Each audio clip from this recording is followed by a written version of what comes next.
آپ نے کچھ عرصہ پہلے فرمایا تھا بابا غلام فرید چچا شریف والے کہ وہ حضرت مسیح موعود علیہ السلام کو سچا مانتے، ان کے مریدوں نے بھی کہیں قبول کیا، ان کے خلیفہ نے انہوں نے خود کیوں نہیں بیعت کی؟ یہ جو بیعت کا سلسلہ ہے یہ بعض ایسے حالات ہوتے ہیں کہ جن میں اللہ تعالیٰ ان کو ابتلا سے بچاتا ہے اور مکلف نہیں کرتا، اور یہ سلسلہ اس کے علاوہ بھی ظاہر ہوا ہے۔ بعض دفعہ صرف دور کی تصدیق ان کے لیے کافی ہو جاتی ہے۔ حضرت مسیح علیہ السلام کے زمانے میں بہت سے ایسے بزرگ تھے جنہوں نے تصدیق فرما دی اور مسیح علیہ السلام نے اتنا کافی سمجھا اور باقاعدہ ان کو بیعت کا مکلف نہ کیا، کیونکہ اس زمانے میں اتنی شدید مخالفت میں ان کا اتنا اظہار ہی بہت بڑا تھا، وہ کوئی معمولی بات نہیں تھی۔ وہ بابا کوٹھے والے جو تھے وہ صوبہ سرحد میں ہزارے میں،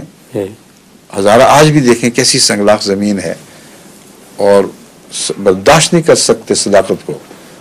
اور دل پتھروں کی طرف سخت ہیں، اور سب سے سید احمد صاحب شہید کا خون ان پتھروں میں پیا ہے، ان کے دل بھی پتھر بن کر اسی طرح خون بہانے پر آمادہ رہتے ہیں۔ وہاں پیر پیدا ہوئے ہیں اور بڑی جرأت سے اعلان کیا ہے کہ حضرت مسیح علیہ السلام سچے ہیں، یہاں آنے والے ہیں اور سچے ہوں گے، اور اس کے بعد ان کے مریدوں نے اس وقت بعضوں نے بیعت کی، بعضوں نے صداقت کے اوپر ہی اکتفا کیا، اور مسیح علیہ السلام نے ان میں سے کسی کو پابند نہیں کیا۔ پھر بابا وہ جو ہیں پگڑی والے پیر پگاڑا کے دوسرے جو جھنڈے والے پیر سندھ کے، مسیح علیہ السلام کی زندگی میں انہوں نے خدا تعالیٰ سے استخارہ کیا کہ اے خدا یہ سلسلہ ہے، لوگ پوچھتے ہیں کیا بات ہے، تو نماز کے بعد وہ کہتے ہیں میں جب سویا تو اس وقت مجھے رویا میں حضرت محمد رسول اللہ صلی اللہ علیہ وسلم ظاہر ہوئے، اور آپ نے انگلی اٹھا کر مرزا صاحب کا ذکر کرتے ہوئے فرمایا صادقن صادقن صادقن، سچا ہے سچا ہے سچا ہے۔ کہتے ہیں اس کے بعد کوئی شرارتاً بھی ان کے دل میں اس بارے میں وہ شک پیدا نہیں ہوا کہ مسیح صلی اللہ علیہ وسلم نعوذ باللہ من ذالک دعوے میں جھوٹے ہیں، اور اپنے مریدوں کو سب کو کہہ دیا۔ لیکن حضرت مسیح علیہ السلام نے آپ کو بیعت پر مجبور نہیں کیا، کیونکہ ان حالات میں یہ بھی بہت بڑی جرأت تھی اور اللہ کے ساتھ ان کا معاملہ تھا، اس لیے ان کی صداقت کا اظہار ہی دوسروں کے لیے رہنمائی کا موجب بن رہا تھا، اور اسی کو حضرت مسیح علیہ السلام نے قبول فرما لیا، اور اللہ کے نزدیک ان کو بھی اجازت ہوگی ضرور اس بات کی، کیونکہ بعض ایسے تھے جن کا براہ راست اللہ سے اس زمانے میں تعلق قائم تھا اور ان کے معاملات اللہ کے ساتھ تھے، ان کو ظاہری بیعت سے اگر مستثنا قرار دیا جبکہ قلبی بیعت ہو چکی تھی تو یہ اللہ کی طرف سے اجازت ہے۔ بعض ایسے ہیں جن کو اللہ نے مجبور بھی کیا ہے، مرتبے اور مقامات ہیں نا۔ ایک دفعہ ایک مسجد مبارک میں حضرت مسیح علیہ السلام کی مجلس بیٹھی لگی ہوئی تھی چھوٹی سی، تو ایک شخص آیا جو فقیرانہ درویشانہ انداز کا آدمی، جس کو پہلے کبھی کسی نے دیکھا نہیں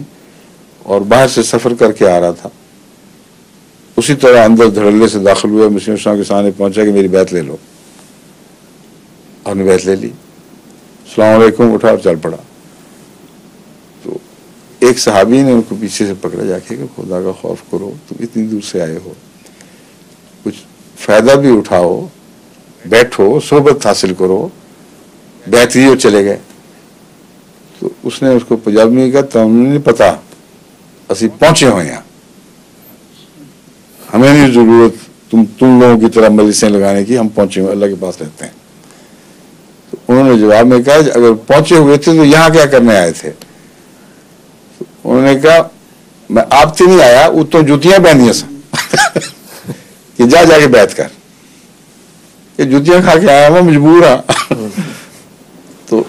بعض دائمی تعلق والے لوگ بھی عجیب و غریب ہیں دنیا میں، مخلوقات بڑی خدا کی شان ہے الگ الگ، بعضوں کو خدا نے مجبور کیا ہے جس طرح یہ ان کا ہوا، اور بعضوں کو مجبور نہیں کیا، کیونکہ خدا ان کے نزدیک ان کی قلبی حالت ایسی تھی، وہ بیعت ہی میں داخل تھے، اور ضرورت سے ان کا اظہار کرنا ہی ایک قسم کی بیعت تھا، اور اس حالت سے لوگوں کو زیادہ فائدہ پہنچ سکتا تھا بنسبت اس کے کہ وہ بیعت کر کے اپنے مریدوں سے کلیتاً کٹ جاتے اور جو ان کی ہدایت کر سکتے تھے وہ نہ کرتے. اس لیے اس علاقے میں جو بھی احمدی ہوئے ہیں یہ انہی کے فیض سے ہوئے ہیں. سمجھ گئے؟ جی شکریہ.